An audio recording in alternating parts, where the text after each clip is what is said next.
Hi all, welcome to another lecture of Indian contract act. तो जैसे कि last lecture के अंदर हमने किया था सेक्शन 10 जो कि काफ़ी इंपॉर्टेंट था और सेक्शन 10 के लिए हमने एक सेपरेट लेक्चर बनाया था। वैसे ही आज भी हम चैप्टर 2 को कवर करेंगे और इसके अंदर हम आज सेक्शन 11 से 20 को कवर करेंगे कि किस तरीके से कॉन्ट्रैक्ट्स वॉइडेबल हो जाते हैं। ये आज के लेक्चर में हम जानेंगे। तो जैसे कि सेक्शन 11 10th के बाद जो सेक्शन है वो सेक्शन 11 है, उसके अंदर बता रखा है कि who are competent to contract, कौन सी पार्टीज कॉम्पिटेंट है। अब ये कैसे डिसाइड होता है कि पार्टीज कॉम्पिटेंट है या नहीं, ये 3 फैक्टर्स डिसाइड करते हैं, जिसमें पहला होता है कि एज ऑफ मेजॉरिटी। जो भी पार्टी है दोनों तरफ से, या तो मैं या सामने वाला आर्किटेक्ट, दोनों ही कॉम्पिटेंट होने चाहिए और उनकी एज ऑफ मेजॉरिटी यानी कि हम लोग 18 से प्लस होने चाहिए इंडियन मेजॉरिटी एक्ट के अंदर। तो हम जब मेजॉरिटी की एज में होंगे यानी कि 18 प्लस होंगे तभी हम कॉन्ट्रैक्ट कर सकते हैं। पर ये एक अकेला फैक्टर नहीं है डिसाइड करने के लिए जिससे पता चले कि कॉम्पिटेंट है हम लोग कॉन्ट्रैक्ट करने के लिए। इसके साथ साथ 2 फैक्टर्स और हैं, यानी कि साउंड माइंड। हमने कई बार सुना है कि व्यक्ति साउंड माइंड क्या होता है कि जो भी व्यक्ति अपने होशो आवाज़ में कॉन्ट्रैक्ट नहीं करता, और ये होशो आवाज़ में होना ऐसा नहीं होता कि सिर्फ वो व्यक्ति पागल हो तभी वो साउंड माइंड नहीं है। अगर कोई व्यक्ति ड्रंक है और उस समय भी वो कॉन्ट्रैक्ट करता है तब भी माना जाएगा कि वो व्यक्ति उस समय साउंड माइंड में नहीं था जब उसने कॉन्ट्रैक्ट किया। थर्ड फैक्टर ये है कि not disqualified from contracting any law, यानी कि कोई ऐसी चीज़ें जो किसी भी व्यक्ति को बताती हैं कि आप इस कॉन्ट्रैक्ट को करने के लिए कॉम्पिटेंट नहीं है। जैसे कि कोई व्यक्ति एलियन एनिमी है, यानी कि किसी और देश का नागरिक है और हमारे देश से वो कॉन्ट्रैक्ट करता रहता था किसी भी व्यक्ति से, पर अचानक से उसके देश और हमारे देश के बीच में अगर युद्ध छिड़ जाता है तो हम और वो आपस में एलियन एनिमीज हुए, तो उस युद्ध के चलते हुए, जब तक हमारी सरकारों के बीच में युद्ध चल रहा है, उस युद्ध के चलते हुए वो व्यक्ति हमारे लिए एलियन एनिमी होगा और हम उसके साथ कॉन्ट्रैक्ट नहीं कर सकते।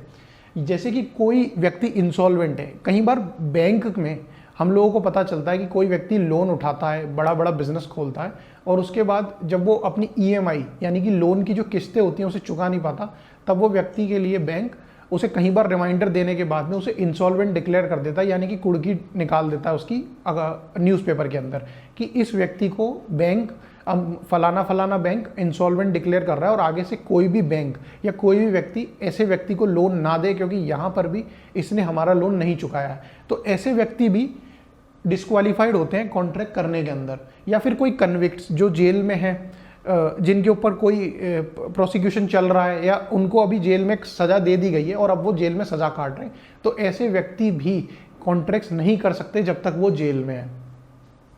अब मैं इसको थोड़ा और डिटेल में बताना चाहता हूँ कि एज ऑफ मेजॉरिटी, यानी कि मैं उसे पढ़ के बताता हूँ। Neither section 10 nor section 11 clears that whether contracts by minor are void. अब एज ऑफ मेजॉरिटी, जैसा कि मैंने आपको बताया था कि 18 साल से प्लस का व्यक्ति एज ऑफ मेजॉरिटी की कैटेगरी में आता है, पर यहाँ पर ये नहीं बता रखा कि जो माइनर है अगर वो कॉन्ट्रैक्ट कर लेते हैं तो वो क्या होगा। तो यहाँ पर एक बहुत फेमस केस था, मोहरी बीबी वर्सेस धर्मोदास घोष। इसके अंदर बताया था कि अगर किसी माइनर के साथ कोई भी व्यक्ति जो कि एज ऑफ मेजॉरिटी में है अगर वो कॉन्ट्रैक्ट करता है तो ऐसे कॉन्ट्रैक्ट शुरू से ही वॉइड रहेंगे, यानी कि वॉइड अब इनिशियो रहेंगे। ऐसा नहीं होगा कि पहले उसे लॉ की नज़रों में कॉन्ट्रैक्ट माना जाएगा और बाद में जब पता चलता है तो वो माइनर के साथ में जो कॉन्ट्रैक्ट था उसे डिक्लेयर कर दिया जाएगा कि अब वो वॉइड है। नहीं, यहाँ पर जो कॉन्ट्रैक्ट्स होंगे वो वॉइड अब इनिशियो होंगे, यानी कि फ्रॉम द वेरी बिगिनिंग वो कॉन्ट्रैक्ट्स वॉइड माने जाएंगे। तो ये एज ऑफ मेजॉरिटी है सेक्शन 11 जो 3 पार्ट्स में डिवाइडेड। अब जो दूसरा पार्ट है वो साउंड माइंड की बात करता है। जैसे कि मैंने आपको बताया, इसका मतलब ये नहीं होता कि सिर्फ ल्यूनेसी है, सिर्फ इडियोकेसी है। इसका मतलब है कि या तो व्यक्ति ड्रंक भी था या इडियोटिक था, ल्यूनेटिक था, एक्सेट्रा। जो भी चीज़ें उसके दिमाग को उस समय काबू कर रही हैं और उसको कॉन्ट्रैक्ट करने से रोक रही हैं, ऐसी चीज़ों में वो व्यक्ति कॉम्पिटेंट नहीं माना जाएगा। जैसा कि मैंने यहाँ लिखा है कि a person who is said to be a sound mind at the time of making a contract. जब भी कोई व्यक्ति कॉन्ट्रैक्ट कर रहा है तब वो साउंड माइंड का होना चाहिए। कई बार हम देखते हैं कि कई लोगों को मिर्गी के दौरे पड़ते हैं, तो जिस समय भी उस व्यक्ति को मिर्गी के दौरे पड़ रहे हैं उस समय अगर वो व्यक्ति कॉन्ट्रैक्ट पे साइन कर देता है या कॉन्ट्रैक्ट को सुन के साइन कर देता है तो वहाँ पर वो कॉन्ट्रैक्ट नहीं माना जाएगा, क्योंकि सेक्शन 12 को भी वो वॉयलेट कर रहा है। जैसे कि सेक्शन 12 में साउंड माइंड बता रखा है और सेक्शन 11 में भी बता रखा है कि कॉम्पिटेंट नहीं है वो व्यक्ति जब वो ल्यूनेटिक है या जब वो इडियोटिक है। तो जब भी उस व्यक्ति को मिर्गी आएगी उस समय वो कॉन्ट्रैक्ट नहीं कर सकता, और जैसे ही वो ठीक हो जाए उस पीरियड में, उस टाइम के अंतराल के अंदर वो कॉन्ट्रैक्ट कर सकता है।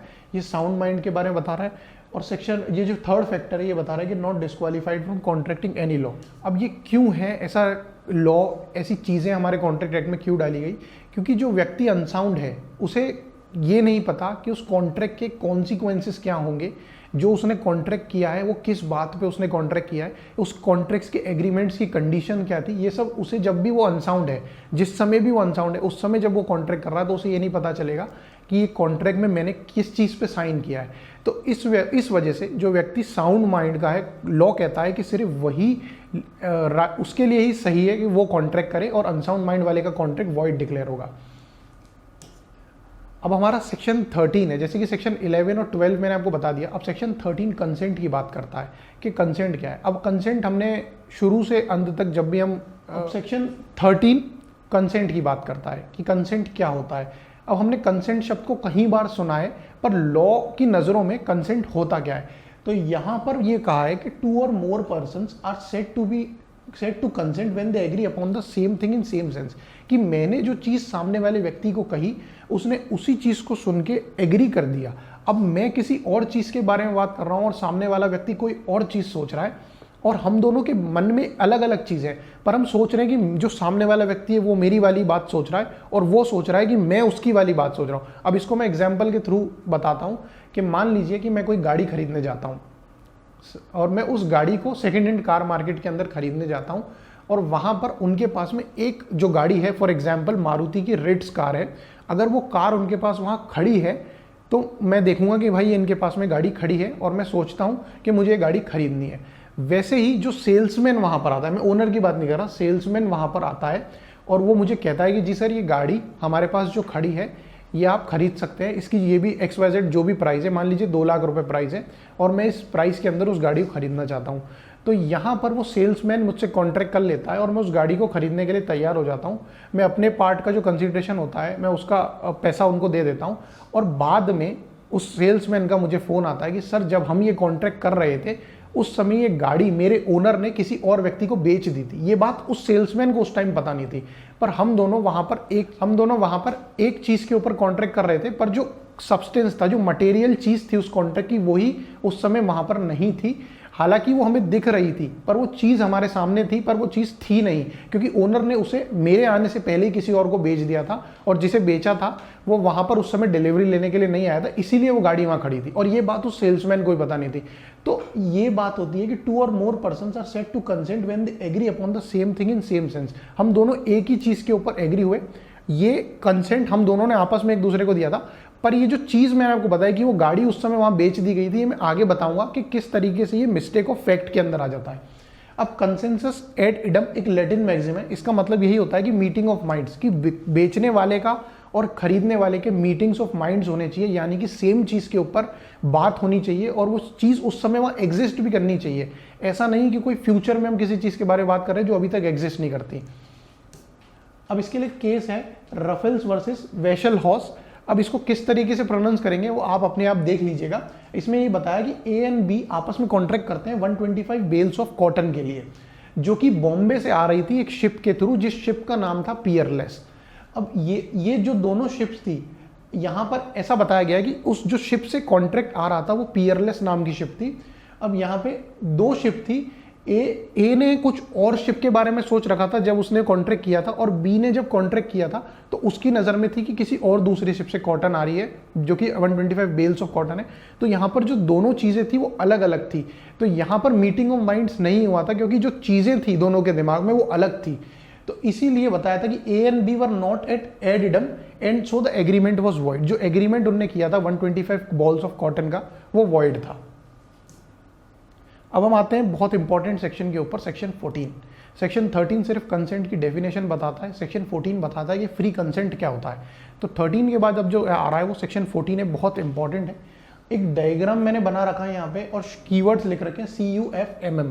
इसको आप कफम भी कह सकते हैं और याद करने के लिए है, हालांकि ये कहीं भी बैरक में लिखा नहीं है। तो consent is said to be free when it is not accused by, यानी कि हर कंसेंट को हम फ्री मानेंगे जब तक इन 5 चीज़ों से वो अफेक्ट ना हो। यानी कि अगर वो कॉन्ट्रैक्ट इन 5 चीज़ों से अफेक्ट हो जाता है तो फिर वो कंसेंट नहीं है। तो यहाँ पर ये चीज़ देखी जाएगी कि फर्स्ट होता है कोवर्जन, जो कि सेक्शन 15 में बताऊंगा। सेक्शन और 2 जो है वो अनड्यू इन्फ्लुएंस है सेक्शन 16 के अंदर, थर्ड है फ्रॉड सेक्शन 17 के अंदर, फोर्थ है मिस रिप्रेजेंटेशन सेक्शन 18 में, और फिफ्थ है मिस्टेक जो कि 3 सेक्शंस में है, और इसके अंदर mistake of fact, mistake of law, bilateral parties, unilateral parties, इनके बारे में बता रखा है। तो सेक्शन 20, 21, 22 इसीलिए मैंने कफम लिख रखा है कि इनका जो आगे आगे का वर्ड है, लेटर है, ये कफम यानी कि कीवर्ड की तरह से आदमी को याद हो जाए। पर एक जो चीज़ है हमें याद रखने वाली है जो कि हमसे प्री के एग्जाम में पूछी जाएगी, और हम वहाँ पर बिल्कुल चांस नहीं ले सकते कि हम वहाँ पर कंफ्यूज हो जाए इन चीज़ों के अंदर, कि अगर कोई क्वेश्चन आता है कि कोअर्जन हुआ है उस कॉन्ट्रैक्ट के अंदर, उस क्वेश्चन के अंदर, तो वहाँ पर आप वॉइड मार्क नहीं करेंगे, आप वहाँ वॉइडेबल मार्क करेंगे। तो अगर सेक्शन 15 के अंदर कुछ हो रहा है तो वो वॉइडेबल है, अनड्यू इन्फ्लुएंस में हो रहा है वॉइडेबल है, फ्रॉड में हो रहा है तो भी वॉइडेबल है, मिस रिप्रेजेंटेशन में हो रहा है तो भी वॉइडेबल है। पर अगर वो मिस्टेक में हो रहा है, यानी कि सेक्शन 20, 21, 22 में बताऊंगा कि सारे ही मिस्टेक्स वॉइड नहीं होती हैं, कहीं मिस्टेक्स को लॉ नज़रअंदाज करता है और लॉ मानता ही नहीं है कि ये मिस्टेक्स है। तो यहाँ पर सेक्शन 20, 21, 22 अगर कोई मिस्टेक का क्वेश्चन आ रहा है तो वहाँ पर वॉइड मार्क करना है। अब हम सेक्शन 15 पे आते हैं। जैसे कि सेक्शन 14 में आपको मैंने बता दिया कि कंसेंट कब फ्री होगा, और अगर 5 चीज़ों से अफेक्ट होगा तो फिर वो कंसेंट फ्री नहीं माना जाएगा। तो सबसे पहले सेक्शन 15, मैं आपसे यही रिक्वेस्ट करूंगा कि बहुत ध्यान से पढ़िएगा। ये कंसेप्ट अगर एक बार दिमाग में बैठ गया तो फिर ये लाइफ टाइम चलेगा, और अगर आज इसमें कहीं भी आप हिल गए या इधर उधर आपने अपना ध्यान कर दिया तो फिर ये कंसेप्ट शायद हर समय आपको परेशान करे और आप एग्जाम में क्वेश्चन गलत कर दें। तो सेक्शन 15 बता रहा है कोअर्जन। कोअर्जन हमने हर बार सुना है कि कोअर्जन होता क्या है, पर आज समझते हैं कि डेफिनेशन के थ्रू कोअर्जन है क्या। तो committing, threatening to commit any act forbidden by the Indian penal code, ऐसे एक्ट्स जिसको हम कमिट करेंगे, या किसी को धमकाना कि अगर आपने ये किया तो मैं आपको ये कर दूंगा, और ऐसे एक्ट्स आईपीसी के अंदर अगर ऑफेंस हैं तो माना जाएगा कि वो कोअर्जन है। अब यहाँ पर आईपीसी वाली सजा नहीं मिलेगी कि हमें इम्प्रिजनमेंट हो गई, वो आईपीसी का एरिया है, यहाँ पर उस कॉन्ट्रैक्ट को फिर वॉइडेबल माना जाएगा। अब एक एग्जाम्पल के थ्रू, जैसे मैंने आपको पहले बताया था कि मेरी एक ज़मीन थी और पुश्तैनी ज़मीन थी, मैं उसे बेचना नहीं चाहता था, पर एक बाहुबली जो थे एरिया के, वो वहाँ आके मुझे कहते हैं कि ये ज़मीन मैं आपकी 50 लाख की 55 लाख में ख़रीदना चाहता हूँ। और मैंने जब उनकी बात को नहीं समझा, नहीं माना, तो उन्होंने वहाँ पर मुझे मेरे सर पे बंदूक रख दी और मुझे कहा कि ये पेपर्स पे साइन करिए और मैं इसे रजिस्ट्रार के पास लेके जा रहा हूँ। तो वहाँ पर उस समय तो मेरी नज़रों में और कानून की नज़रों में वो कॉन्ट्रैक्ट हो गया, पर अगर मैं उस कॉन्ट्रैक्ट से खुश नहीं हूँ, नाखुश हूँ, तो कभी भी मैं कॉन्ट्रैक्ट के लिए वहाँ पर जाके बोल सकता हूँ कोर्ट में कि सर ये कॉन्ट्रैक्ट जो पेपर्स में दिख रहा है वो सही नहीं है, क्योंकि इसके लिए मुझे दबाव में डाला गया था, मुझे अपनी जान का जोखिम दिया गया था कि अगर तुमने ये नहीं किया तो हम तुम्हें गोली मार देंगे। तो ये जो एक्ट है ये आईपीसी में वैसे भी ऑफेंस है, आप लोगों को पता है। तो यहाँ पर थ्रेटनिंग टू कमिट, यानी कि मेरी मौत करने का, मेरी मृत्यु करने का अगर कोई मुझे थ्रेटन कर रहा है, मुझे धमकी दे रहा है, तो वो आईपीसी में एक ऑफेंस है। तो वहाँ पर यहाँ पर उसे माना जाएगा कि ये जो कॉन्ट्रैक्ट है ये कोअर्जन से हुआ था। अनलॉफुल डिटेनिंग, और ये ओटी नहीं है, और है, गलती से हो गया, threatening to detain any property to the prejudice of the person, यानी कि किसी व्यक्ति को जबरदस्ती बंदी बना लेना या फिर उसे धमकाना कि अगर तूने मेरे कहने पे काम नहीं किया तो मैं तुझे यहाँ पर बंदी बना लूंगा और फिर तू देख तेरे साथ क्या क्या होता है। तो या ये सब किसी व्यक्ति के लिए भी या किसी प्रॉपर्टी के लिए भी, दोनों चीज़ें हैं, पर्सन और प्रॉपर्टी। तो ऐसी चीज़ों के लिए अगर कोई आपको धमकाता है और आप उसके धमकाने के अंदर आकर कॉन्ट्रैक्ट कर लेते हैं, तो कभी भी आप कोर्ट में जाके कह सकते हैं कि ये कॉन्ट्रैक्ट सर वॉइडेबल है, क्योंकि यहाँ पर मुझे धमकाया गया था। With the intention of causing any person to enter into an agreement, जो बात मैंने आपको बताई वही मैंने यहाँ पर लिख रखी है कि ऐसी चीज़ों के इंटेंशन को रख के अगर हम किसी एग्रीमेंट को कर लेते हैं और फिर वो कॉन्ट्रैक्ट बन जाता है तो ऐसे कॉन्ट्रैक्ट वॉइडेबल होते हैं। अब एक्सप्लेनेशन ये है कि यहाँ पर बताया गया है कि इममटेरियल है कि उस जगह पे मान लीजिए जिस जगह पे मेरे को धमकाने के लिए वो बाहुबली आया था, मेरे सर पे बंदूक रखी थी, वहाँ पर मान लीजिए अगर आईपीसी नहीं भी लागू होता है फिर भी माना जाएगा कि ये कॉन्ट्रैक्ट जो था वो वॉइडेबल था। ये इससे कहीं भी डिसाइड नहीं होता कि आईपीसी वहाँ पर फोर्स में था या नहीं था। अगर नहीं भी था तो भी कॉन्ट्रैक्ट वॉइडेबल है। तो ये इममटेरियल है कि आईपीसी वो was in force at that place और नॉट। अब एग्जाम्पल है इसका, अगर कोई शिप है जो इंटरनेशनल वाटर्स में है और वहाँ पर कोई भी ऐसा व्यक्ति जिसे धमका कर कॉन्ट्रैक्ट कर लिया जाता है तो और वो व्यक्ति जब हमारे देश में आता है, मान लीजिए हमारे देश का नागरिक है और वो हमारे देश में आके कोर्ट में कहता है कि सर ये जो एग्रीमेंट था ये गलत है, ये कॉन्ट्रैक्ट गलत है, सर ये यहाँ पर मुझे धमकाया गया था। हालांकि उस समय वहाँ पर आईपीसी तो लगेगा नहीं क्योंकि वो इंटरनेशनल वाटर्स है, वहाँ पे इंटरनेशनल लॉज लगेंगे, पर फिर भी ऐसे कॉन्ट्रैक्ट को इंडिया में यहाँ पर आके डिक्लेयर करा जा सकता है कि कॉन्ट्रैक्ट वॉइडेबल है। अब कोअर्जन जो होता है ये इंडियन लॉ में थोड़ा सा अलग है और इंग्लिश लॉ में थोड़ा सा अलग है। पहले हम हमारे भारतीय कानून के बारे में समझेंगे, फिर हमें जैसे ही भारतीय कानून समझ आ जाएगा फिर हम इंग्लिश लॉ की तरफ आएंगे। तो ज़रूरी ये है कि हम हमारे भारतीय कानून को पहले अहमियत दें। तो यहाँ पर आगे कोअर्जन में प्रोसीड, कोअर्जन किसी भी व्यक्ति से आ सकता है। मान लीजिए जो बाहुबली था उसके जो गुंडे थे या उनका कोई ऐसा एजेंट था जो उनके लिए काम करता है, तो वो भी अगर आके मेरे सर पे बंदूक रखता तो भी कोअर्जन होता, और वो खुद बाहुबली भी आके कॉन्ट्रैक्ट करता ऐसा तो भी वो कोअर्जन होता। तो from anybody even a person not party to contract and may be directed against anybody, मुझको भी आके कर सकता था, मेरे किसी बच्चे को, मेरे किसी घर वाले को अगर आके वो बंदूक रख के कहते हैं कि आपको ये कॉन्ट्रैक्ट करना पड़ेगा, कह दीजिए उनको कि कॉन्ट्रैक्ट कर दे, तो यहाँ पर कोअर्जन दिया मेरे फैमिली के किसी मेंबर को, तो यहाँ पर तब भी वो कोअर्जन माना जाएगा। ऐसा नहीं है कि पार्टी टू पार्टी होगा तो ही हम देखेंगे, वरना कोर्ट कहेगा कि हम नजरअंदाज कर देंगे, ऐसी बात नहीं है इंडियन लॉ के अंदर। Anybody and not necessarily the other contracting party.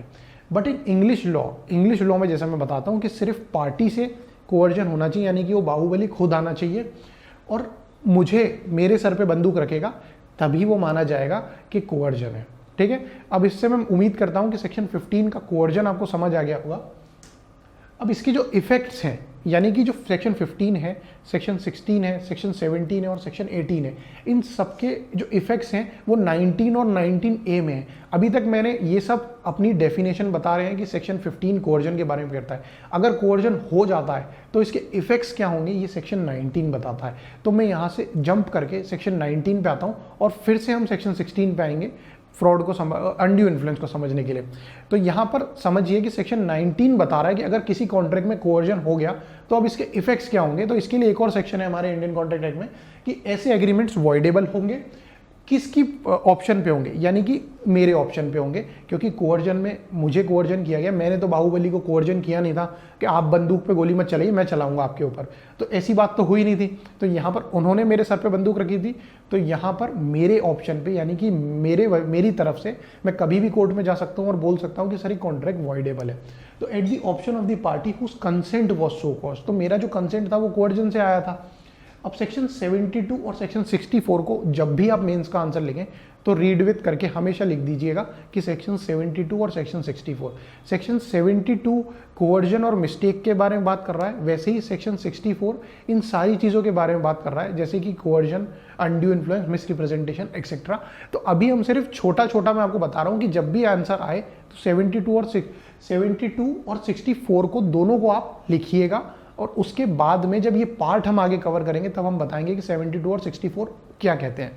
पर अभी जो छोटी सी बात है वो समझने की ये है कि anything caused by the coercion must be written और रीपेड, यानी कि जिस भी व्यक्ति ने मेरे सामने कोअर्जन किया है, जैसे कि इफेक्ट सेक्शन 19 में हम समझ चुके हैं कि ऐसे कॉन्ट्रैक्ट को वॉइडेबल डिक्लेयर कर दिया जाएगा। अब जब वॉइडेबल होगा तो इसके आगे क्या, तो इसके आगे सेक्शन 72 आता है कि जैसे जिस व्यक्ति ने मेरे ऊपर कोअर्जन किया था उसने अगर मुझसे वो जमीन ली है तब उसे वो रिटर्न करनी पड़ेगी, या फिर कोई पैसा मुझसे लिया है तो वो रीपे करना पड़ेगा, ये सेक्शन 72 बताता है। और सेक्शन 64 बता रहा है कि any party whose option contract is voidable, यानी कि जिस पार्टी ने कॉन्ट्रैक्ट को रेसेंड किया है, वॉइडेबल डिक्लेयर किया, यानी कि मैं, तो अगर मुझे उससे कुछ भी फायदा हुआ है तो अब मुझे भी वो चीज़ उनको लौटानी पड़ेगी, सामने वाले बाहुबली को, जो भी कोर्ट अपने आप से डिसाइड करेगा वो चीज़ें। तो any party whose option contract is voidable rescind a voidable contract other party need not to perform. तो जैसे ही मैंने कोर्ट में जाके कह दिया कि मैं तो इस कॉन्ट्रैक्ट को सर कॉन्ट्रैक्ट मान ही नहीं रहा, तो अब जो दूसरी वाली पार्टी है उसे भी अपना जो काम है, मान लीजिए कोई कंस्ट्रक्शन वो कर रहे हैं उसके ऊपर, मान लीजिए आगे किसी और को बेच रहे हैं, तो अब उन्हें, या फिर वो अगर मुझे 55 लाख रुपए देने के लिए कहीं से जुटा रहे हैं, उन्होंने मुझे 30 लाख रुपए दे दिए और बाकी के बचे पैसे दे रहे हैं, तो अब वो वहीं रुक जाएं, अब वो इसके आगे कॉन्ट्रैक्ट को परफॉर्म ना करें। ठीक है, और इसके साथ साथ the party rescinding if receiving any benefit, यानी कि मान लीजिए जो 30 लाख रुपए मुझे मिल गए हैं, अब मुझे वो पैसे उन्हें लौटाने पड़ेंगे। तो 72 में बता रखा है कि वो व्यक्ति जिसने मेरे से कोअर्जन किया वो लौटाएगा, और यहाँ पे जिसको हुआ, यानी कि मैं एज अ विक्टिम यहाँ पर कर रहा हूँ एग्जाम्पल के अंदर, तो अब मुझे लौटाना पड़ेगा। ये सेक्शन 64 बता रहा है। ठीक है, अब हम आते हैं इनके डिफरेंस के ऊपर कि इंग्लिश लॉ और इंडियन लॉ कैसे दोनों चीज़ें अलग अलग हैं। तो तो इंग्लिश लॉ में काफ़ी नैरो कंसेप्ट है, क्योंकि पर्सन से पार्टी के बीच में बात करी जा रही है। यहाँ पर इंडियन लॉ के अंदर पार्टी के अलावा भी कोई व्यक्ति आ सकता है जो कोवर्जन कर सकता है, और किसी और व्यक्ति को भी कर सकता है जो पार्टी नहीं थी। ड्यूरेस कहते हैं इंग्लिश लॉ के अंदर कोवर्जन को, और इंडियन लॉ के अंदर कोवर्जन ही कहते हैं। अब इसके अंदर यहाँ पर बता रखा है इंग्लिश लॉ में कि सिर्फ व्यक्ति के खिलाफ आप कोवर्जन कर सकते हैं। यहाँ पर व्यक्ति के साथ साथ गुड्स, कोई ऐसे गुड्स हैं मूवेबल इमूवेबल, उनके लिए भी हम कोवर्जन कर सकते हैं। अब menace only against contracting party, English law में बता रखा है थोड़ा सा और डिटेल में कि या तो कॉन्ट्रैक्टिंग पार्टी हो, यानी कि या तो मैं हूं या मेरी कोई वाइफ और मेरे बच्चे, बस इन तीनों के अंदर अगर मुझे कहीं भी कोवर्जन हुआ है, इनके सर पे कहीं बंदूक रखी गई है, तो हम लोग तीनों अगर किसी पे भी हुआ है तो मैं उस जमीन को उनको दे सकता हूं, और फिर मैं उसको कोर्ट में जाके कह सकता हूं कि कॉन्ट्रैक्ट वॉइडेबल था। अब मान लीजिए मेरे यहाँ कोई सर्वेंट काम कर रहा था, खेती कर रहा था वहां पर, और उसके सर पे जाके बंदूक रख दी और मुझे कहते हैं कि देख लो हम इसे मार देंगे, आप ये जमीन हमारे नाम कर दो। तब मैं चाहूं तो इंग्लिश लॉ के अंदर ना करूं और चाहूं तो कर दूं, पर जरूरी नहीं है। पर मैं इस कोर्ट में जाके इसे वॉइडेबल डिक्लेयर नहीं करा सकता कि सर मेरे सर्वेंट के ऊपर बंदूक रखी थी, क्योंकि यहाँ पर सिर्फ ये तीन ही पार्टीज होनी चाहिए। इन लोगों के खिलाफ अगर कोवर्जन हुआ है तो ही मैं जा सकता हूं इंग्लिश लॉ में। हमारा इंडियन लॉ क्या कहता है कि even against the third party, यानी कि सर्वेंट पर भी बंदूक रखी है तब भी मैं जाके बोल सकता हूं सर मेरा काफ़ी अच्छा सर्वेंट था और मैं काफ़ी टाइम से उसके साथ में काम कर रहा था, तो सर मैंने इसी वजह से डर के कारण कि कहीं उसकी जान ना चली जाए, मैंने उस कॉन्ट्रैक्ट के एग्रीमेंट पे साइन कर दिया। अब यहाँ पर मैं चाहता हूँ कि इस कॉन्ट्रैक्ट को वॉइडेबल डिक्लेयर करा जाए, तो फिर इंडियन लॉ में जो कोर्ट है हमारे वो कह सकते हैं कि हाँ ये कॉन्ट्रैक्ट वॉइडेबल होगा। तो थर्ड पार्टी के लिए भी हमारा इंडियन लॉ उतनी ही वैल्यू करता है जितना हमारे लिए, यानी कि जो पार्टी है उसके लिए है। अब हम आते हैं सेक्शन 16 के ऊपर। सेक्शन 16 तीन क्लॉजेस में डिफाइन कर रखा है, तो तीनों क्लॉजेस अलग अलग बातें कर रहे हैं और काफ़ी इंपॉर्टेंट है, तो ध्यान दीजिएगा कि अनड्यू इन्फ्लुएंस क्या होता है।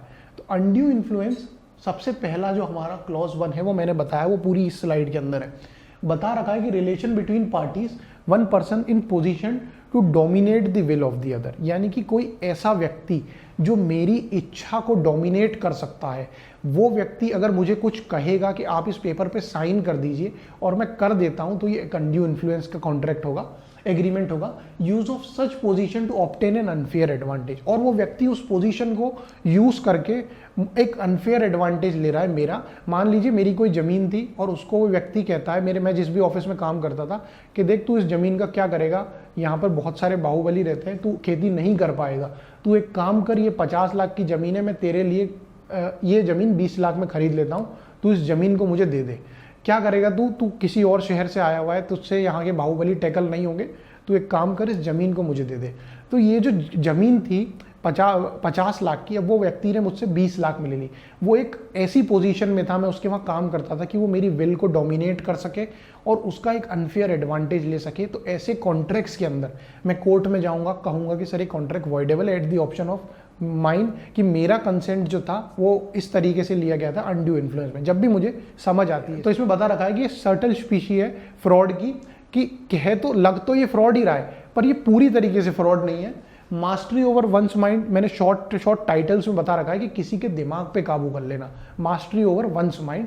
और इसी तरीके से मेंटल और मोरल फोर्स अगर किसी भी व्यक्ति के खिलाफ मास्टरी लेने के लिए करी जाती है तो वो अनड्यू इन्फ्लुएंस होगा। हालांकि एक चीज़ जो हमें याद रखनी है अनड्यू इन्फ्लुएंस के अंदर, वो ये है कि कोई फिजिकल फोर्स यहाँ पे यूज़ नहीं किया, कोई बंदूक नहीं रखी, कोई मारपीट नहीं हुई।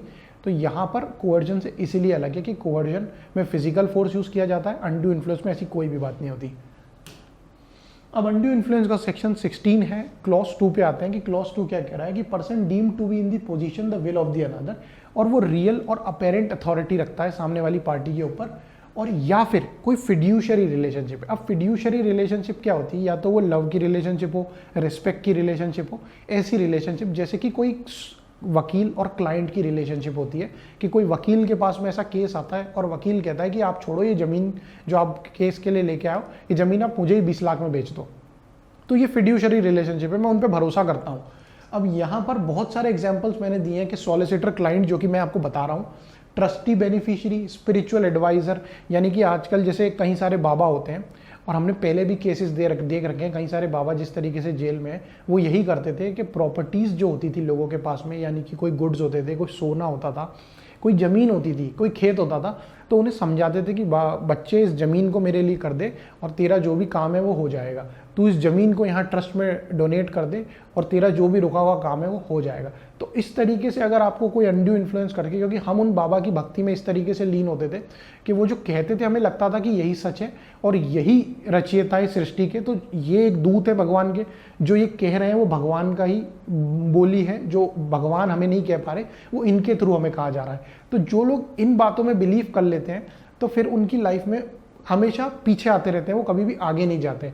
तो आपको हमेशा सेन माइंड से सोचना चाहिए कि किन लोगों पे, किन बातों पे, किन चीज़ों पे हमें भरोसा करना चाहिए।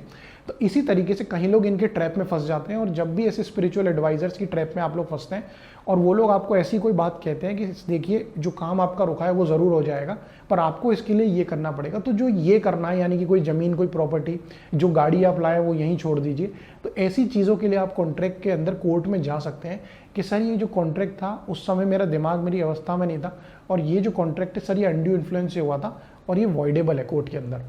तो यही सारी चीज़ें हस्बैंड वाइफ, कोई हस्बैंड अपनी वाइफ को कहता है कि तेरी शादी मुझसे हो चुकी है, अब तेरा जो भी है वो मैं ही हूँ, तो जो भी तू प्रॉपर्टी, मान लीजिए कोई गाड़ी उसके पिताजी ने उसको दे दी थी, या फिर कोई ज़मीन, कोई फ्लैट उनको शादी में मिला, और कोई भी चीज़ जो भी XYZ, तो वो अगर कहता है कि तू एक काम कर, इसे मेरे नाम कर दे, जो भी है मैं तेरा ही हूँ, मैं कहाँ जा रहा हूँ भाग के, तो ऐसी चीज़ें भी अगर वाइफ चाहती है तो वो कोर्ट में जाके कह सकती है कि सर ये अनड्यू इन्फ्लुएंस है। अब इसके अंदर अनड्यू इन्फ्लुएंस का जो क्लॉज 3 है वो काफ़ी इंपॉर्टेंट है। इसको समझना है कि बर्डन ऑफ प्रूफ, यानी कि इस चीज़ को कोर्ट में जाके प्रूफ करने का बर्डन किसके ऊपर रहेगा कि उसके साथ में अनड्यू इन्फ्लुएंस हुआ है या नहीं। तो यहाँ पर अनड्यू इन्फ्लुएंस के केस में बर्डन ऑफ प्रूफ उस व्यक्ति पे रहता है जो पोजीशन ऑफ डोमिनेटिंग पोजीशन में होता है, यानी कि जो व्यक्ति ऊपर है तबके के अंदर, जो डोमिनेट कर सकता था किसी की विल को, वो व्यक्ति के ऊपर बर्डन ऑफ प्रूफ रहेगा। वो प्रूफ करेगा कि सर मैंने ऐसा कुछ नहीं किया इसके साथ में, इसने अपनी इच्छा से मुझे ये चीज़ें दी है। तो ये क्वेश्चन ऑफ फैक्ट रहेगा, पर जो बर्डन ऑफ प्रूफ है कोर्ट में खुद को इनोसेंट प्रूफ करने का, वो हमेशा उस व्यक्ति पे होगा जो ऊपर वाले तबके में होगा, यानी कि डोमिनेटिंग पोजीशन में होगा। उस पे नहीं होगा जिसके साथ में हुआ है अनड्यू इन्फ्लुएंस। वो जाएगा, वो कोर्ट में सूट फाइल करेगा, और सामने वाला जो कोर्ट होगा वो बोलेगा कि अब जो सामने वाली पार्टी है जिसने डोमिनेटिंग फैक्टर यूज़ करा है, जैसा कि केस के फैक्ट्स में लिखा है, तो वो आए और वो प्रूफ करे कि उसने ऐसा कुछ नहीं किया है।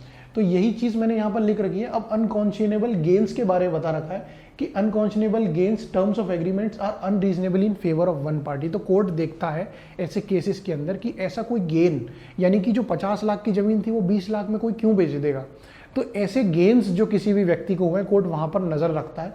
अब इसके बारे में एक और इलस्ट्रेशन में हमें बता रखा है, तो अक्सर इलस्ट्रेशन के अंदर ये क्वेश्चन पूछ लिया जाता है और बच्चे से अनड्यू इन्फ्लुएंस समझ के टिक मार देते हैं कि जो, अब इस इलस्ट्रेशन में क्या होता है मैं आपको बताता हूँ कि एक बैंकर के पास में एक व्यक्ति लोन लेने जाता है, उसे लोन की ज़रूरत थी, वो एक बैंक के पास में जाता है, बैंक मैनेजर से मिलता है और उसे कहता है कि सर मुझे 20 लाख के लोन की ज़रूरत है। तो उस समय मार्केट में पैसे की बहुत क्राइसिस थी, तो वो बैंकर उसे कहता है कि मैं सर जो भी रेट ऑफ इंटरेस्ट है उस पर हम अभी दे नहीं पाएंगे, क्योंकि हमारे पास वैसे भी बहुत सारे कस्टमर्स हैं, अगर आपको चाहिए तो हम आपको थोड़े से ज़्यादा रेट ऑफ इंटरेस्ट पे हम लोन दे सकते हैं। तो वहाँ पर जो बैंकर था वो डोमिनेटिंग पोजीशन में था और जो व्यक्ति लोन लेने गया था वो नीचे वाली पोजीशन में था। तो यहाँ पर वो कोर्ट में आके जब लोन हो जाता है तो इस बात को वॉइडेबल डिक्लेयर करवाने के लिए कोर्ट में नहीं आ सकता कि सर मुझे हाई रेट ऑफ इंटरेस्ट के अंदर लोन मिला, मैं कैसे इसको 10 साल तक चुकाता रहूँ। तो सर वहाँ पर मार्केट की क्राइसिस थी और उसने आपसे पूछा था कि सर आपको इस रेट ऑफ इंटरेस्ट पे अगर लोन चाहिए तो हम आपको दे देंगे। तो ये जो इलस्ट्रेशन है ये अनड्यू इन्फ्लुएंस नहीं है। अगर एग्जाम में इससे रिलेटेड क्वेश्चन आता है तो आपको मार्क करना है कि इट्स नॉट अनड्यू इन्फ्लुएंस, या फिर ये वॉइडेबल कॉन्ट्रैक्ट नहीं है। अब इसके जो इफेक्ट्स हैं, जैसे कि हमने कोर्जन में पढ़ा कि उसके इफेक्ट्स क्या होंगे अगर कॉन्ट्रैक्ट वॉइडेबल हो जाएगा। जैसे कि मैं आपको बताता जा रहा हूं कि वॉइडेबल हो जाएगा, पर ये बात तो सेक्शन 19 में लिख रखी है। वैसे ही अनड्यू इन्फ्लुएंस की जो बात है वो 19A में लिख रखी है। बाकी फ्रॉड, मिसरिप्रेजेंटेशन, ये सब सेक्शन 19 में लिख रखा है। तो agreement is voidable at the option of the party whose consent was so caused. तो जिसका भी कंसेंट ऐसे इस तरीके से लिया गया था अनड्यू इन्फ्लुएंस में, उसकी तरफ से कॉन्ट्रैक्ट कभी भी कोर्ट में आकर डिक्लेयर करा जा सकता है वॉइडेबल। इसमें सेक्शन 72 नहीं है, क्योंकि सेक्शन 72 सिर्फ कोअर्जन के बारे में बात कर रहा है और मिस्टेक के बारे में बात कर रहा है। तो जब हम मिस्टेक पे आएंगे तब वहां पर भी आपको एग्जाम में सेक्शन 72 लिखना पड़ेगा। यहाँ पर सेक्शन 64 है, बता रखा है कि जो पार्टी रिसेंडिंग कर रही है उसको रिस्टोर करा जाए, सारा बेनिफिट जो जमीन उससे ली गई है 20 लाख में, वो जमीन उसे वापस दी जाए। तो ये सेक्शन 64 बता रहा है। अब सेक्शन 17 पे आते हैं, फ्रॉड। फ्रॉड क्या होता है? तो जिस तरीके से मैंने बताया कि fraud means act committed by a party to account. अब इसे मैंने कई सारे पार्ट्स में डिवाइड करा है, हालांकि ये एक ही डेफिनेशन है, पर समझने के लिए आसानी हो इसीलिए मैंने इसे डिवाइड कर दिया है। अब यहां पे लिख रखा है कि frauds means act committed by a party to a contract और विथ हिज कॉन्निवेंस और बाय हिज एजेंट। यानी कि कोई व्यक्ति किसी के साथ या तो खुद पार्टी फ्रॉड कर ले, उसका कोई एजेंट कर ले, या उनसे मिलता जुलता कोई और व्यक्ति अगर किसी सामने वाली पार्टी के साथ फ्रॉड करता है विथ इंटेंशन, मन में ही सोच के ये करता है कि मैं इसका काटूंगा या मैं इसको पागल बनाऊंगा या मैं इसके साथ फ्रॉड करूंगा, या फिर क्योंकि इंटेंशन टू डिसीव है उनके दिमाग में कि मैं इसके साथ में फ्रॉड करूंगा, ऐसे इंटेंशन को लेके। हालांकि हमारा सिविल लॉ कहीं भी इंटेंशन की बात नहीं करता, ये सब क्रिमिनल में चलता है, पर यहां पर इंटेंशन है। अगर किसी व्यक्ति ने ये सोच के किसी के साथ कॉन्ट्रैक्ट किया कि मैं इसको पागल बनाऊंगा, मैं इसके साथ फ्रॉड करूंगा, तो यहां पर वो फ्रॉड की कैटेगरी में आएगा। तो ये एक बहुत इंपॉर्टेंट सेक्शन है, इसलिए मैंने रेड से हाईलाइट कर रखा है कि बता रखा है कि इंटेंशन होना चाहिए डिसीव करने का, अनदर पार्टी और हिज एजेंट और टू इंड्यूस, किसी भी व्यक्ति या तो सामने वाली पार्टी या उसका एजेंट या फिर किसी तरीके से उसे बहलाना फुसलाना पागल बना के, और ताकि वो एक ऐसा वो व्यक्ति उनके साथ में एक कॉन्ट्रैक्ट के अंदर आ जाए। ये फ्रॉड की छोटी मोटी डेफिनेशन है, पर यही हमारे बैरक में दे रखी है, यही आपको लिखनी है, और इस तरीके से डिवाइड करके अगर आप याद करेंगे तो आपको आसानी रहेगी एग्जाम में लिखने में। अब फॉलोइंग वेज किस तरीके से फ्रॉड करा जा सकता है, तो यहां पर बता रखी है 5 कैटेगरीज। पहली कैटेगरी है कि सजेशन ऑफ फैक्ट, कि मैं कोई फैक्ट सजेस्ट करूं जिसको मैं खुद ही सच नहीं मानता, समझे? Suggestion of a fact which is not true by the one who does not believe it to be true. मान लीजिए यहां पर मैं किसी के साथ फ्रॉड करना चाहता हूं, तो अगर मैं किसी को ऐसे फैक्ट सजेस्ट कर रहा हूं जिसको मुझे ही पता है कि ये बात सच नहीं है, फिर भी मैं उसे पागल बनाने के लिए बोल रहा हूं ताकि वो सामने वाला व्यक्ति उन बातों को सच मान के मेरे साथ कॉन्ट्रैक्ट कर ले, तो ये फ्रॉड की कैटेगरी में आता है और क्लॉज 1 में आ जाता है। हालांकि आपको सिर्फ मार्क करते समय यही बताना है कि फ्रॉड है या नहीं। अब यहां पर एक्सेप्शन है कि ऑनेस्ट बिलीफ में, जैसे कि मैंने लास्ट स्लाइड में बताया कि इंटेंशन मेरा होना चाहिए कि मैं डिसीव करना चाहता हूं। अगर मुझे ही नहीं पता कि जो बातें मैं बोल रहा हूं वो गलत है, तो फिर यहां पर वो फ्रॉड नहीं होगा। दूसरी है active concealment of a fact, कि मुझे पता है ये चीज़ गलत है और ऐसी बातों को मैं छुपा के, यानी कि कोई मटेरियल फैक्ट्स हैं। अब इसके लिए मैं आपको बताता हूं कि जैसे कि मैंने सेकेंड हैंड कार मार्केट का आपको एग्जाम्पल दिया था कि एक मारुति रिट्स कार थी। अब जो सेल्समैन था वो, उसको पता था कि ये गाड़ी वहाँ पर है ही नहीं, मैं इनसे 2 लाख रुपए ले लेता हूँ और उनको गाड़ी बेच देता हूँ, जबकि वो गाड़ी वहाँ पर है ही नहीं। तो गाड़ी मटेरियल फैक्ट है, गाड़ी के लिए ही पैसे दिए जा रहे हैं, गाड़ी ही लेके जाई जाएगी वहाँ से जब उसकी डिलीवरी होगी। तो अगर मैं 2 लाख रुपए दे देता हूँ और सामने वाला सेल्समैन कहता है कि सर हम आपको डिलीवरी दे देंगे कल, और वो गाड़ी वहाँ पर थी नहीं, वो आगे बिक चुकी है, ऐसी चीज़ें अगर उनको पता है और फिर भी वो मेरे साथ कॉन्ट्रैक्ट कर रहे हैं ये बातें छुपा के कि मटेरियल फैक्ट को उन्होंने छुपा लिया, तो यहाँ पर वो फ्रॉड होगा। एग्जाम्पल जैसे मैंने आपको बताया second hand car from car market. अब यहाँ पर थर्ड जो क्लॉज है वो बता रहा है कि promise made without any intention of performing it, कि मैंने ऐसा प्रॉमिस कर लिया जिसमें मैं बोल रहा हूँ कि मुझे इसको प्रॉमिस को परफॉर्म करना ही नहीं है, और इसको सोच के मैंने पहले ही सोचा था कि जब भी ये कॉन्ट्रैक्ट होगा ना, तो मैं अपने पार्ट का जो प्रॉमिस होगा मैं पूरा ही नहीं करूँगा, मैं उनसे सामने वाले से उनका पार्ट करवा लूँगा और अपनी बात जब आएगी तो मैं नट जाऊँगा कि मुझे नहीं करना। तो यहाँ पर ऐसा कोई प्रॉमिस मैं अगर करता हूं, जैसे कि उस सेल्समैन ने पहले सेकंड क्लॉज में गाड़ी थी ही नहीं, उसने हमसे प्रॉमिस कर लिया और वहां पर कंसील कर लिए मटेरियल फैक्ट्स। वो अगर कह देता कि सर गाड़ी नहीं है तो फिर हम कॉन्ट्रैक्ट ही नहीं करते। और यहां पर इसी एग्जाम्पल के तौर पे बताता हूं कि मान लीजिए कि उन्होंने जो कॉन्ट्रैक्ट किया, उनके पास गाड़ी थी, और अगर वो चाहते हैं कि ये गाड़ी 2 लाख में क्यों बेचूंगा मैं सामने वाले व्यक्ति को, इस गाड़ी की 3 लाख कीमत है, पर फिर भी वो मेरे साथ कॉन्ट्रैक्ट कर लेते हैं, मुझे कहते हैं कि सर आप 2 लाख में ले जाना, और उनको पता है कि 2 लाख मिलने के बाद मैं कॉन्ट्रैक्ट पूरा ही नहीं करूंगा, मैं इनको लटकाता जाऊंगा। तो यहाँ पर भी ये फ्रॉड है। गाड़ी थी पर वो गाड़ी कीमत 3 लाख थी, उन्होंने हमसे 2 लाख रुपए ऐंठने के लिए सिर्फ ये बात बोल दी कि आप ले जाना गाड़ी 2 लाख रुपए में। तो यहाँ पर उनका कोई इंटेंशन नहीं था उस प्रॉमिस को पूरा करने के लिए। जैसे कि purchase of goods without any intention to pay, कोई गुड्स हम खरीद लेते हैं किसी किराना स्टोर से और हमको पता है कि जब भी सामने वाला व्यक्ति पैसे मांगने आएगा हम उसे पैसे नहीं देंगे। फोर्थ क्लॉज कहता है कि an act fitted to deceive, ऐसे एक्ट जो होते ही डिसीव करने के लिए, जैसे किसी को सरप्राइज। तो फिफ्थ जो है वो एन एनी सच एक्ट और omission as the law specially declares to be fraudulent, ऐसी कोई चीज जिसको खुद कानून ने बोल रखा है कि ये जो चीजें अगर आप करोगे तो ये फ्रॉडुलेंट मानी जाएगी, तो इसको मत करिए। एक्सेप्शन जो है वो बता रहा है कि ऑर्डिनरी डिलीजेंस नॉट वॉइडेबल, कि अगर कोई व्यक्ति, तो जैसे कि इसके अंदर एक एक्सेप्शन है सेक्शन 17 के अंदर, वो बताता है कि ऑर्डिनरी डिलीजेंस, अगर कोई व्यक्ति अपनी ऑर्डिनरी डिलीजेंस से पता कर ले कि सामने वाला व्यक्ति जो कह रहा है वो कहीं थोड़ा बहुत गलत है, तो वहाँ पर उस चीज़ को वॉइडेबल नहीं डिक्लेयर किया जाएगा। इसका एक केस है, मैं आपको बताता हूँ, Shri Krishnan versus the Kurukshetra university. इसके अंदर जो कैंडिडेट था उसकी अटेंडेंस काफ़ी लो थी, और जब वो एग्ज़ाम का फॉर्म भरने गया कि एग्ज़ाम उसे देना है सेमेस्टर के, उससे पहले जो हम फॉर्म भरते हैं, उस फॉर्म को जब वो व्यक्ति भरने गया तो वहाँ पर उसने इस क्लॉज को खाली छोड़ दिया और बताया कि मैं एग्ज़ाम देने के लिए आ जाऊँगा इस डेट पे। और जब वो एग्ज़ाम देने गया तो जो यूनिवर्सिटी थी, जब उसके डॉक्यूमेंट्स को देखा गया एग्ज़ाम के बाद में, तो पता चला कि उसने वहाँ पर उसकी अटेंडेंस लो है, फिर भी उस कॉलम को उसने ब्लैंक छोड़ा है। तो यहाँ पर ये फ्रॉड नहीं है, क्योंकि ये यूनिवर्सिटी का काम है कि हर फॉर्म को वो पहले स्क्रूटनाइज करे और फिर जाने कि किसने फॉर्म गलत भरा है, किसने सही भरा है। तो ये काम यूनिवर्सिटी की तरफ से होना था, ये काम उसकी तरफ से नहीं होना था, और उसने उस कॉलम को वैसे भी ब्लैंक छोड़ा था। तो ये फ्रॉड नहीं है, ये ऑर्डिनरी डिलीजेंस से यूनिवर्सिटी पता कर सकती थी। अब इफेक्ट्स जो है फ्रॉड के, जैसे कि मैंने बताया था सेक्शन 19 में सारे इफेक्ट्स चल रहे हैं, एक्सेप्ट अनड्यू इन्फ्लुएंस जो कि सेक्शन 19A में है। तो 19 के अंदर voidable at the option of the party, जिस व्यक्ति के साथ में फ्रॉड हुआ है वो जा सकता है कोर्ट में, कह सकता है कि मेरे साथ में फ्रॉड हुआ है, और वहां पर इस कॉन्ट्रैक्ट को वॉइडेबल डिक्लेयर कर दिया जाएगा। अब हम आते हैं सेक्शन 18 पे, मिस रिप्रेजेंटेशन। मिस रिप्रेजेंटेशन 3 चीज़ों में डिवाइडेड है, unwarranted statements, breach of duty और मिस्टेक्स। यानी कि कोई पॉजिटिव असर्शन जो कि सच नहीं है, through he believes to be true. अब यहाँ पर फ्रॉड के अंदर क्या था कि जो व्यक्ति कॉन्ट्रैक्ट कर रहा था वो खुद ही जानता था कि मैं जो बोल रहा हूँ वो सच नहीं है, और यहाँ पर ये जो है ये थोड़ा लाइटर पार्ट है मिस रिप्रेजेंटेशन फ्रॉड का। यहाँ पर जो व्यक्ति है वो खुद ही इनोसेंट है, वो खुद ये बातें कह रहा है कि जो मैं बोल रहा हूँ वो मेरी बिलीफ में ये सारी सच हैं। तो ऐसी कोई सिचुएशंस जो कि असल में सच नहीं थी पर मेरा बिलीफ था कि ये सच है, तो यहाँ पर वो मिस रिप्रेजेंटेशन की कैटेगरी में आएगा।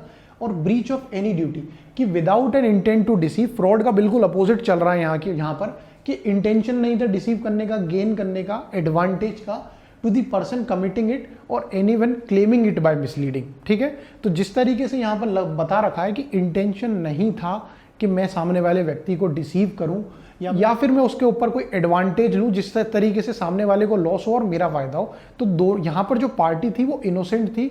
ये फ्रॉड का अपोजिट होता है लगभग मिस रिप्रेजेंटेशन। इसके अंदर यही होता है कि सामने वाली पार्टी आपको यही बात बोलती है जो कि वो खुद बिलीव करती है। इसके अंदर थर्ड पार्ट है mistake as to subject of the agreement.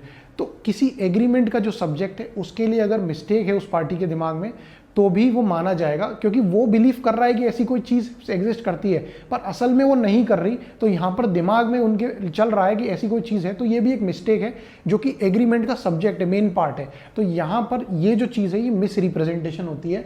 Exception difference क्या है फ्रॉड और मिस रिप्रेजेंटेशन में, सेक्शन 17 और 18 बताता है। तो सेक्शन 17 फ्रॉड है, सेक्शन 18 मिस रिप्रेजेंटेशन के बारे में बता रहा है। Person making the suggestion does not believe it to be true. जैसा कि हमने बताया था, जो व्यक्ति खुद सजेशन दे रहा है कॉन्ट्रैक्ट के बारे में वो खुद ही उस पर भरोसा नहीं करता क्योंकि उसे मालूम है ये कि गलत है। यहाँ पर उल्टा है मिस रिप्रेजेंटेशन में। सेक्शन इसके अंदर थर्ड क्लॉज ये बता रहा है कि इंटेंट टू डिसीव, इंटेंशन है मन में कि सामने वाले को पागल बनाऊंगा या उसके साथ गलत करूंगा। मे बी इनोसेंट, यहाँ पर हो सकता है कि मिस रिप्रेजेंटेशन में सामने वाली पार्टी इनोसेंट है। तो ये चीज़ें देखनी पड़ेंगी हमें कि ये मिस रिप्रेजेंटेशन है या फ्रॉड है। Fraud besides avoiding contract give rise to an action. Fraud जो कॉन्ट्रैक्ट्स में फ्रॉड होता है हम उनको कोर्ट में जाके डिक्लेयर करवा सकते हैं कि सर ये कॉन्ट्रैक्ट जो था ये वॉइडेबल था। ठीक है, इसके साथ साथ हमारे साथ में फ्रॉड हुआ है, सामने वाले ने चीटिंग करी हमारे साथ, तो हम दूसरे किसी एरिया के अंदर भी जाके कॉज ऑफ एक्शन अराइज करवा सकते हैं कि सर इनको इस तरीके की सजा मिलनी चाहिए क्योंकि इन्होंने मेरे साथ में फ्रॉड करके कॉन्ट्रैक्ट किया है। वैसे ही मिस रिप्रेजेंटेशन में ऐसे जो कॉन्ट्रैक्ट्स होते हैं यहाँ पर सिर्फ उस कॉन्ट्रैक्ट को अवॉइड करा जाता है। हम कोर्ट में जाके ये नहीं कह सकते कि मेरे साथ में मिस रिप्रेजेंटेशन हुई है, वहाँ पर सिर्फ कॉन्ट्रैक्ट वॉइडेबल डिक्लेयर हो जाएगा। May amount to offence of cheating जो कि मैंने बताया, और not any offence. Misrepresentation सिर्फ कॉन्ट्रैक्ट वॉइडेबल डिक्लेयर करा सकता है। अब मिस्टेक जो है सेक्शन 20, 21, 22 में बता रखा है, जैसा कि मैंने बताया था, mistakes means erroneous belief about something. किसी चीज़ का बिलीफ है कि वो होगी और अगर नहीं है तो फिर वो मिस्टेक है। अब कैसे पता चलेगा कि मिस्टेक क्या होती है? तो 2 टाइप्स होते हैं, मिस्टेक ऑफ फैक्ट्स और mistake of law. Mistake of law हमने पहले भी पढ़ा है कि कानून की मिस्टेक करना कोई मिस्टेक होती ही नहीं है, पर मिस्टेक ऑफ फैक्ट्स जो होते हैं उनकी मिस्टेक को कोर्ट नज़रअंदाज नहीं करता, मानता है कि ऐसे कॉन्ट्रैक्ट वॉइड होंगे। ये 2 पार्ट्स में डिवाइडेड है, बायलैटरल मिस्टेक ऑफ फैक्ट और यूनिलेटरल मिस्टेक ऑफ फैक्ट। जो बायलेटरल है यानी कि दोनों पार्टी की तरफ से ही मिस्टेक हो गई, वो सेक्शन 20 में और ऐसे कॉन्ट्रैक्ट्स वॉइड होंगे। और यूनिलेटरल किसी एक पार्टी की तरफ से कॉन्ट्रैक्ट में अगर गलती हुई है तो माना जाएगा कि वो वॉइड नहीं है सेक्शन 22 के अंदर। और जो दूसरा पार्ट है सेक्शन 20 मिस्टेक ऑफ लॉ, वो है सेक्शन 21 में। तो 20, 21 और 22 इस तरीके से ये है, पर जो हमने बना रखा है डायग्राम उसमें 20 और 22 यहाँ पे है। अब बायलेटरल मिस्टेक ऑफ फैक्ट क्या है कि एग्रीमेंट दोनों पार्टीज की तरफ से ही मिस्टेक हो गई एग्रीमेंट के लिए। अब मान लीजिए जैसे कि बाइट्स काफ़ी फेमस खाने की चीज़ थी जो बचपन में आती थी, 2-3 रुपए की आती थी। तो अब मान लीजिए मुझे इस बाइट्स को खाने का अचानक से मन होता है और मैं चाहता हूं कि इस बाइट्स को मैं खरीद लूं और एक साथ काफ़ी सारे पैकेट्स खरीद लूं। तो मैं जो कंपनी थी उससे डायरेक्ट कॉन्ट्रैक्ट ना करके मैं एक होलसेलर के पास गया। अब वो ये चीज़ नहीं बेच रहा था, तो मैं उस होलसेलर के पास गया। मैंने कहा कि सर 1000 पैकेट मुझे इसके चाहिए, आपके जितने भी रुपए होते हैं मैं देने को तैयार हूँ। मैं जब छोटा था मैं इस चीज़ को खाता था, ये इसकी फ़ोटो है, ये चीज़ आप मुझे मंगा के दे दीजिए। तो जैसे कि वो होलसेलर है, इन चीज़ों में डील करता है, उसने बोला मैं मंगा के दे दूंगा 1000 पैकेट। मैं उसके पास में पैसे जमा कर देता हूँ और वो कहता है कि इस तारीख तक मैं आपको मंगा के दे दूंगा। तो यहाँ पर हम दोनों के तरफ से ही बायलेटरल मिस्टेक है, मेरी तरफ से मिस्टेक ऑफ फैक्ट है, उसकी तरफ से मिस्टेक ऑफ फैक्ट है। हम दोनों को ही नहीं पता कि ये चीज़ बंद हो गई है। तो यहाँ पर ऐसे कॉन्ट्रैक्ट्स वॉइड कॉन्ट्रैक्ट होते हैं जब दोनों पार्टीज की तरफ से मिस्टेक हो जाए। अब यूनिलेटरल मिस्टेक क्या होती है, जो कि सेक्शन 22 के अंदर है कि मिस्टेक सिर्फ एक पार्टी की तरफ से है। तो ऐसे कॉन्ट्रैक्ट्स को हम वॉइडेबल डिक्लेयर नहीं करा सकते because one party was under a mistake of fact. ठीक है, तो सेक्शन 22 में जैसे कि मिस्टेक ऑफ फैक्ट मैंने बताया कि यूनिलेटरल पार्टीज यानी कि किसी एक पार्टी के दिमाग में मिस्टेक थी फैक्ट के लिए और फिर वो जाता है। तो इसके लिए एक एग्जांपल ये होगा कि अगर मैं जैसे कि मैंने पहले बताया कि मैं टाटा हैरियर मुझे काफ़ी अच्छी लगती है और मैं सोचता था, मुझे लगता था कि वो गाड़ी 4x4 है, पर हालांकि वो सिर्फ 4x2 के अंदर आती है, यानी कि उसके सिर्फ रियर व्हील फ्रंट व्हील होते रहे टाटा है। तो मुझे लगता था कि टाटा की जो हैरियर है वो 4x4 में भी आती है। तो मैं गया, मैंने अपना एडवांस पेमेंट जमा करा और मैंने मन में सोचा कि मेरे लिए 4x4 बुक हो चुकी है और सामने वाली कंपनी जो थी, शोरूम था, उन्होंने मेरे लिए वो गाड़ी मंगा दी। मेरी डिलीवरी होने वाली थी गाड़ी की और मुझे पता चलता है कि वो गाड़ी 4x2 में ही आती है, 4x4 के अंदर आती ही नहीं है। यानी कि चारों टायर उसके एक साथ रेस नहीं देते हैं, सिर्फ 2 टायर से रेस आती है। जैसे कि महिंद्रा थार है वो 4x4 के अंदर भी आती है। वैसे ही टाटा हैरियर के लिए मैं सोचता था कि शायद ये 4x4 आती है, जबकि कंपनी जो थी उन्हें तो पता ही था कि ये गाड़ी हमारी तरफ से 4x4 बनती नहीं है। अगर मैं मुझसे लेने जाता हूँ वहाँ पर शोरूम में और मैं कहता हूँ कि सर ये गाड़ी 4x4 तो है ही नहीं, 4x2 दे रहे हैं आप मुझे, और वो कहते हैं कि सर ये आती ही नहीं है 4x4 में और हमने आपको ऐसी कोई बात बोली भी नहीं थी, तो मैं कोर्ट में ले जाके इस कॉन्ट्रैक्ट को वॉइड नहीं डिक्लेयर करा सकता कि सर मेरे साथ में चीटिंग हुई है या फ्रॉड हुआ है या मिस्टेक। तो ये एक मिस्टेक है फैक्ट की एक पार्टी की तरफ से, हालांकि दूसरी पार्टी को बिल्कुल क्लियर था कि ऐसी कोई चीज़ नहीं होती। तो यहाँ पर अगर एक पार्टी की तरफ से मिस्टेक है और दूसरी पार्टी सही है तो यहाँ पर वो कॉन्ट्रैक्ट वॉइड नहीं होंगे। अब मिस्टेक ऑफ लॉ जो है ये आज के हमारे इस वीडियो के अंदर लास्ट सेक्शन रहेगा, सेक्शन 21 के अंदर। तो ऐसे कॉन्ट्रैक्ट्स जो मिस्टेक ऑफ लॉ की वजह से होते हैं। अब एक एग्जांपल मैं आपको देता हूँ कि मैं नया नया इस शहर में आया, जिस शहर में मैं रह रहा हूँ अभी। अब मैं मान लीजिए 2 साल पहले इस शहर में नया नया आया था। अब मुझे लगता था, मुझे पता ही नहीं था कि यहाँ पर हेलमेट लगाने पे चालान है। एग्जाम्पल के तौर पे हम सबको पता है कि हेलमेट लगाने ना लगाने पे चालान है। तो अगर मैं आता हूँ और बिना हेलमेट के बाइक लेके घूम रहा हूँ और अचानक से किसी पुलिस वाले ने मेरा चालान काट दिया, तो मैं उनको ये नहीं कह सकता कि सर मुझे तो पता ही नहीं था कि यहाँ पर हेलमेट ना लगाने पे चालान है।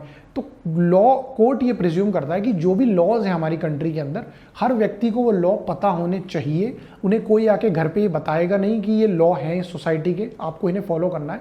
तो लॉ प्रिज्यूम करता है कि हर व्यक्ति को लॉ के बारे में नॉलेज होगी, जो कि इंडियन लॉज है।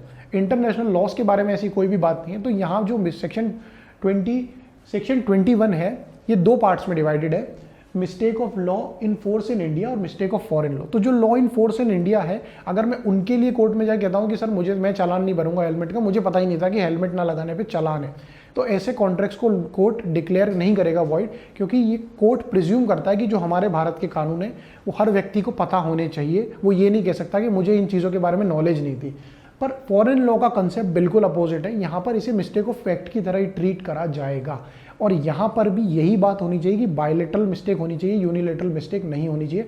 दोनों ही पार्टी को फॉरेन लॉ के बारे में अगर कोई मिस्टेक थी लॉ फैक्ट्स के अंदर कि भाई ये जो फॉरेन लॉ है इसके बारे में अगर दोनों ही पार्टी के तरफ से मिस्टेक हुई है तो ही कॉन्ट्रैक्ट कोर्ट में वॉइड होगा। सिर्फ एक पार्टी को लगता था कि ऐसा कोई कानून है या ऐसा कोई कानून नहीं है, और दूसरी पार्टी को बिल्कुल क्लियर था कि ये चीज़ सही है। तो यहाँ पर हम कोर्ट में जाके उस कॉन्ट्रैक्ट को वॉइड डिक्लेयर नहीं करा सकते। तो यही है कि नॉट इन यूनिलेटरल मिस्टेक। तो mistake of law in India वो कहीं पर भी माना नहीं जाएगा, वो कॉन्ट्रैक्ट वॉइड होंगे ही नहीं। पर जो फॉरेन लॉ है वहाँ पर वो कॉन्ट्रैक्ट अगर बायलेटरल पार्टी के थ्रू हुए दोनों तरफ से मिस्टेक है तो वो वॉइड होंगे। तो आज की वीडियो के अंदर हम इतना ही समझेंगे। That's all for today. Thank you and have a good day. बंद कर दो।